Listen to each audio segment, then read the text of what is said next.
ওকে, so এটা হচ্ছে আমাদের ড্রেসের স্লিটের এই জায়গাটায় বসবে, সাইড করে একদম কর্নারে কর্নারে বসবে এটা।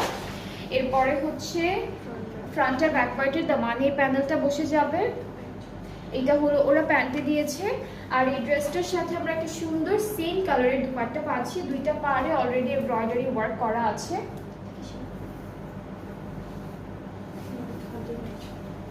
আর এই দুপাট্টার মেটেরিয়ালটা হচ্ছে খাদি নেটের উপরে, সুন্দর একটা কাজ আছে দুইটা পাড়ে। আর আঁচলেরটা কিন্তু আলাদা করে দিয়েছে, আঁচলটা জাস্ট অ্যাড করতে হবে আপনাদের। এটা আঁচলের পার্টের এমব্রয়ডারি কাজটা। And this is the trouser, and এটার প্রাইসটা থাকছে 6900 টাকা অনলি। সুন্দর একটা ক্যাটালগ থেকে দেখাচ্ছি, যেটা হচ্ছে সিরা বাই সাদা ফাওয়াদ খান। অ্যান্ড এটার ভলিউমটা হচ্ছে 2। আর আগে একটা ভলিউম এসেছিল, এটা হলো সেকেন্ড ভলিউমটা। খুব সুন্দর একটা ক্যাটালগ থেকে ড্রেসেসটা থাকছে। অ্যান্ড যার যার ভালো লাগছে আপনার পেজ ইনবক্স করলে